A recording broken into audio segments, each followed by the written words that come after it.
എന്താണ് ലോകിണ്ണ, നിങ്ങളുടെ ബസ് പുറകോട്ട് തന്നെയാണല്ലോ. This is JP, welcome back.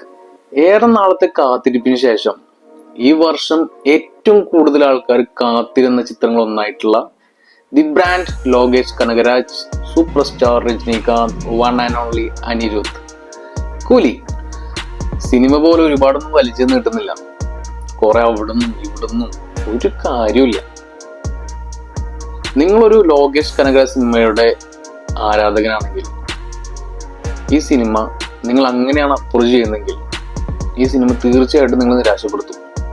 അതല്ല, സൂപ്പർ സ്റ്റാർ പടം ഒരു തിയേറ്റർ എക്സ്പീരിയൻസ് ആണ് ലക്ഷ്യമെങ്കിൽ ഒരു ശരാശരി അനുഭവം. ലോകേഷ് കനകരാജ് ആ പേരുന്നൊരു ബ്രാൻഡാണ്.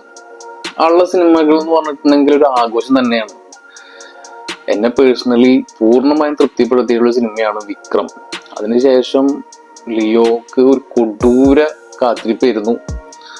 എനിക്കൊരു എവറേജ് ഒക്കെ ആയിട്ടെ ലിയോ ഫീൽ ചെയ്തിട്ടുള്ളൂ. പക്ഷെ ലിയോ ഒക്കെ ഫസ്റ്റ് ഹാഫ് എടുത്തു വെച്ചത് അടിപൊളി, ഇന്റർവ്യൂ ബ്ലോഗ് ഒക്കെ അടിപൊളിയായിരുന്നു. അങ്ങനെയുള്ള ഒരു ഹൈ മൊമെന്റ്സ് പോലും എനിക്ക് ഈ സിനിമയിൽ കിട്ടിയില്ല എന്നുള്ളതാണ്. സാധാരണ ലോകേഷ് സിനിമകളൊക്കെ ഇന്റർവ്യൂ ബ്ലോഗ് എന്ന് പറഞ്ഞിട്ടുണ്ടെങ്കിൽ അടിപൊളിയായിരിക്കും. അത് ലിയോ ആണെങ്കിലും വിക്രം ആണെങ്കിലും കൈദി ആണെങ്കിലും എല്ലാം അടിപൊളിയായിരിക്കും. പക്ഷെ ഇങ്ങോട്ട് വരുമ്പോ ശരാശരിക്ക് താഴെയാണ്. അവിടെ ഒരു ഗുമ്മില്ലാത്ത ഒരു ഫ്ലാറ്റ് ആയിട്ടുള്ള ഫസ്റ്റ് ഹാഫും ഒരു കുഴപ്പമില്ലാത്ത നല്ല ഫൈറ്റൊക്കെ വരുന്ന ഒരു സെക്കൻഡ് ഹാഫും പിന്നെ ക്ലൈമാക്സ് ഒന്നും കൂടുതലൊന്നും പറയാനില്ല. അമീർ ഖാനൊക്കെ കൊടുന്ന് വലിച്ചു കൊടുന്നിട്ട് വെറുതെ അട്ടർ കോമഡിയൊക്കെ വിട്ട്. നാട്ടിൽ ഏകദേശം 6 മണിക്കാണ് ഫസ്റ്റ് ഷോ വരുന്നത്. ഇവിടെ അബുദാബിയിൽ 2:30, നാട്ടിൽ 4 മണി റേഞ്ചിലാണ് ഷോ വന്നത്. ഷോ കണ്ടു കഴിഞ്ഞപ്പോൾ എനിക്ക് പേഴ്സണലി ഉള്ള ഒരു അഭിപ്രായമാണ് ഞാൻ ഫസ്റ്റ് പറഞ്ഞത്. ലോകേഷിന്റെ ബസ് ഇപ്പോഴും പുറകോട്ട് പോയിക്കൊണ്ടിരിക്കുകയാണ്. ലോകി ആ കൈദി 2 എങ്കിലും പാത്ത് പണ്ണ് എന്നേ പറയുള്ളൂ. നമ്മള് ഒരു കറി ഉണ്ടാക്കുമ്പോൾ നമുക്ക് ആ കറിക്ക് ആവശ്യമില്ലാത്ത കുറച്ച് വെജിറ്റബിൾസ് നമുക്ക് നമ്മുടെ അടുത്ത് ഉണ്ടാവും. അപ്പൊ നാശമായി പോകണ്ട നമ്മൾ ആ കറിയിൽ ആഡാക്കും. അതുപോലെയാണ് അനാവശ്യമായിട്ട് കുറെ സീനുകളും കുറെ ആക്ടേഴ്സും ഒക്കെ ആയിട്ട് എന്താ ചെയ്യേണ്ടത് ഏതാ ചെയ്യണമെന്ന് പിടുത്തല്ലാതെ അങ്ങോട്ട് പോവുകയാണ് പടം. അമീർ ഖാനെ കൂടുന്ന അത്ര വെറുതെ ഫ്ലോപ്പാക്കി കളഞ്ഞു.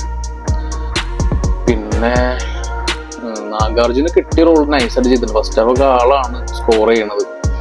ആളുടെ ഒരു ആറ്റിറ്റ്യൂഡും സ്റ്റൈലിഷ് ആയിട്ടുള്ള ഒരു വോക്കൊക്കെ എല്ലാം നൈസായിരുന്നു. പിന്നെ സൗബിൻ കിട്ടിയ ക്യാരക്ടർ അടിപൊളി ചെയ്തിട്ടുണ്ട്. പിന്നെ കഥയിലൊക്കെ വന്നാൽ ഈ പറഞ്ഞ പോലെ കൂടുതലൊന്നും പറയുന്നില്ല. എന്തായാലും നിങ്ങളൊരു ലോകേഷ് രജനീകാന്ത് പടം എന്നുള്ള ഒരു ഇത് മാറ്റി വെച്ചിട്ട് ഒരു രജനീകാന്ത് പടമായിട്ട് അപ്രോച്ച് ചെയ്താൽ ചിലപ്പോൾ നിങ്ങൾക്കൊരു ആവറേജ് എക്സ്പീരിയൻസ് കിട്ടാൻ ചാൻസ് ഉണ്ട്. ഈ സിനിമയിൽ എനിക്ക് തിയേറ്ററിൽ നിന്ന് കണ്ടിട്ട് ഒരു വേർത്തായ സീൻ എന്ന് പറയുന്നത് സെക്കൻഡ് ഹാഫിൽ ഒരു ഫൈറ്റ് സീൻ ഉണ്ട്, ഉപേന്ദ്രൊക്കെ വരുന്നത്. അതിൽ കൊടുത്ത BGM ആണെങ്കിൽ അത് സെറ്റ് ചെയ്തിട്ടുള്ളത് നൈസായിരുന്നു. അതെനിക്ക് ഭയങ്കര ഇഷ്ടമായി.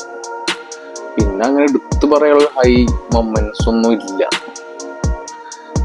പിന്നെ പാട്ടുകളൊക്കെ വരുമ്പോ ഓൾറെഡി നമ്മൾ യൂട്യൂബിൽ നിന്ന് കേട്ടപ്പോൾ കിട്ടിയ ആ ഒരു വൈബ് ഉണ്ടല്ലോ, അത് തിയേറ്ററിൽ നിന്ന് കിട്ടിയില്ല എന്നുള്ളതാണ്. പിന്നെ BGMന്റെ കേസ് ആണെങ്കിലും ആ ലാസ്റ്റ് ക്ലൈമാക്സിലൊക്കെ വരുമ്പോ ആ ഒരു പവർ ഹൗസ് അടിപൊളിയായിരുന്നു. ആ ഒരു വിന്റേജ് ലുക്കൊക്കെ കാണിച്ചാല് നൈസായിരുന്നു. പിന്നെ ലോജിക്കൊന്നും നോക്കിയിട്ട് കാര്യമില്ല, ഒന്നുമില്ല. ആ ഒരു സാധനമൊക്കെ നൈസായിരുന്നു. അത്ര തന്നെയുള്ള ഈ പടത്തിൽ പറയാനുള്ളത്. അപ്പോൾ ബാക്കി കണ്ടന്റ് കമന്റ് ബോക്സിൽ കമന്റ് ആയിട്ട് എഴുതുക. എൻ്റെ ഒരു അഭിപ്രായമാണ് ഇത്.